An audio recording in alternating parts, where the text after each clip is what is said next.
VaticanoCatólico.com.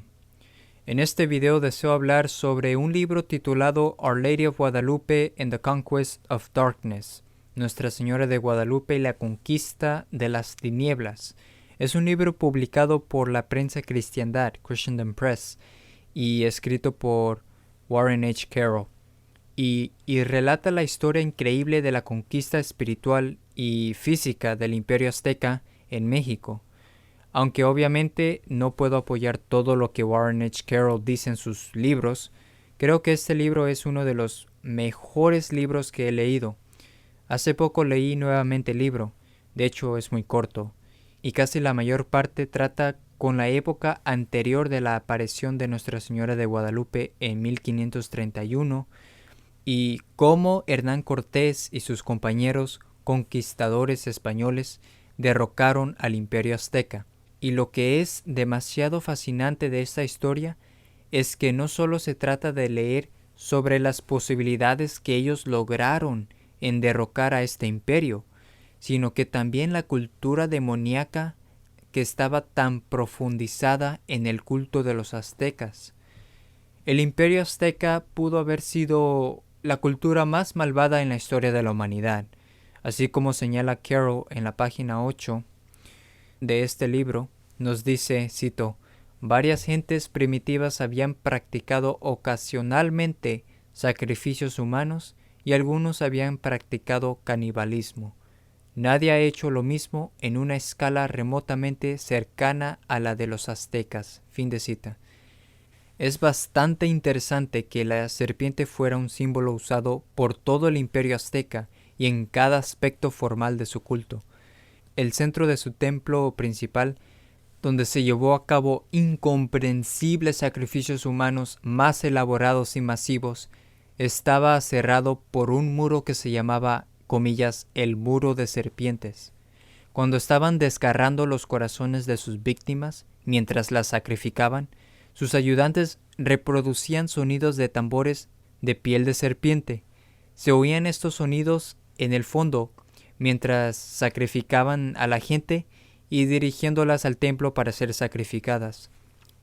Sus templos estaban cubiertos con imágenes de serpientes.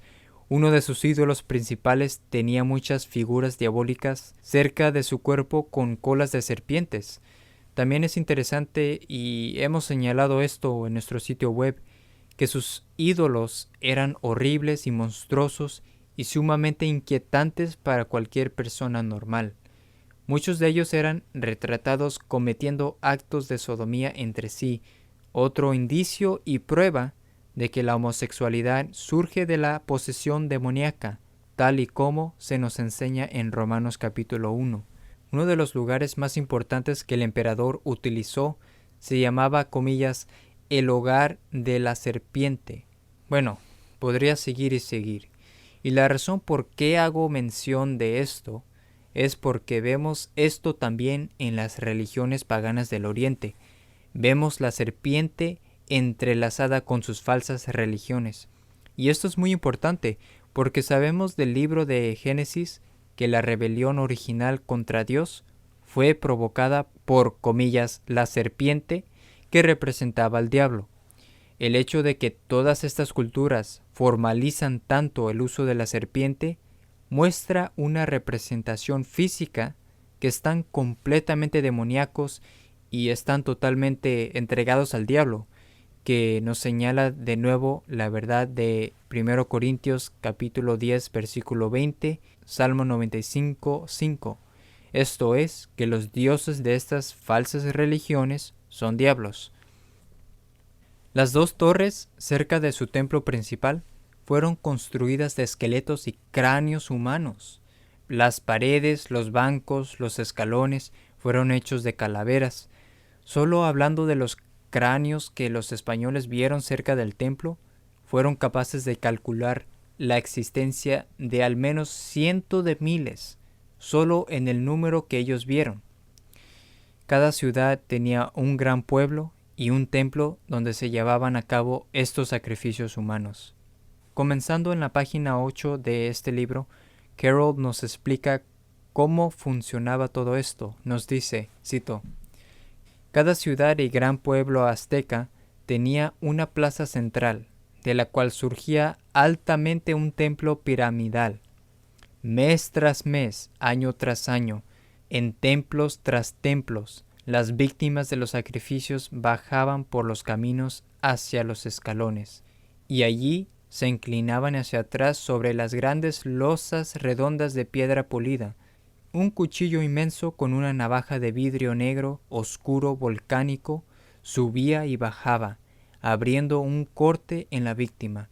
Su corazón era rompido mientras que seguía latiendo y luego era levantado a la vista de todos, mientras que el cuerpo devastado se le daba una patada por el borde de la plataforma del templo, donde rebotaba y se deslizaba en contorsiones obscenas por las escaleras hasta la parte inferior a 30 metros de altura. Fin de cita.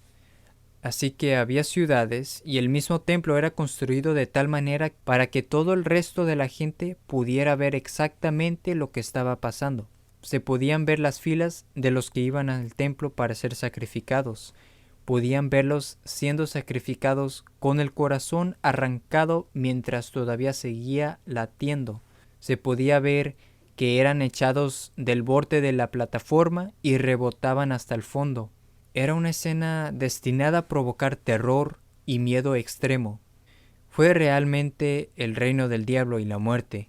De hecho, Carroll cuenta la historia de la dedicación del año 1487 del nuevo templo azteca, donde más de 80,000 fueron asesinados por 4 días y 4 noches.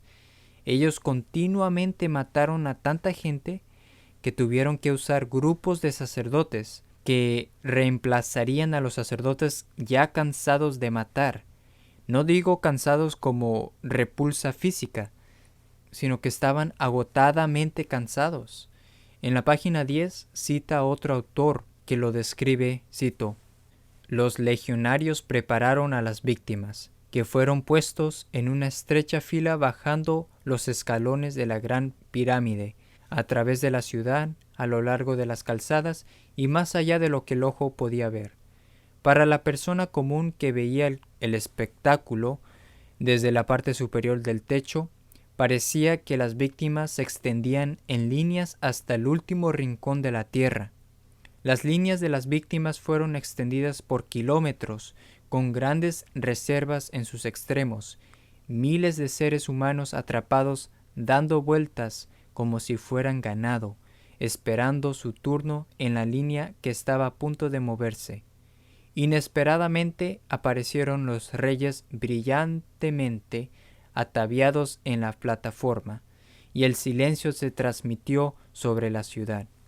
Juntos se acercaron a la capilla de Huitzilopochtli y se hacían inclinaciones reverentes. A medida que se volvieron a unirse a sus ayudantes en las 4 losas, grandes tambores de piel de serpiente comenzaron a golpearse, anunciando que las líneas podrían empezar a moverse. Fin de cita. Este periodo de la historia humana es considerablemente impresionante por varias razones. No solo se tuvo el enfrentamiento de 2 civilizaciones ajenas y de hecho mundos ajenos, porque el nuevo mundo se estaba descubriendo. Los indios en el continente americano, la mayoría de ellos nunca habían visto u oído a los europeos. Algunos de ellos creyeron que los europeos eran de hecho de otro mundo e incluso dioses. Los europeos estaban descubriendo este nuevo mundo con su increíble belleza natural, su extensión y tesoro, pero al mismo tiempo llegaron a encontrarse con este pueblo que casi parece ser infernal, ya que fueron controlados totalmente por el diablo. Tuvo que haber sido una experiencia impresionante para los cristianos católicos de España que, si bien no todos ellos, por supuesto, eran de la moralidad del más alto nivel, muchos de ellos creían en la verdad de Cristo y aceptaron el hecho de que los que están fuera de Él están en tinieblas. Les tuvo que haber sido impresionante el encontrarse estas personas que tan sorprendentemente confirmó esa verdad y que vivían en un reino enteramente dedicado al reino del diablo. Y es fascinante que algunas de las batallas principales se libraron por los conquistadores para el control del templo demoníaco y la zona donde tenían su principal dios diabólico entronizado en su santuario. Y los conquistadores derrocarían a la imagen y tenían que luchar en las escaleras del templo mientras que subían, y la gente que estaba afuera podía ver esta batalla que se estaba produciendo entre los católicos y los aztecas adoradores del diablo.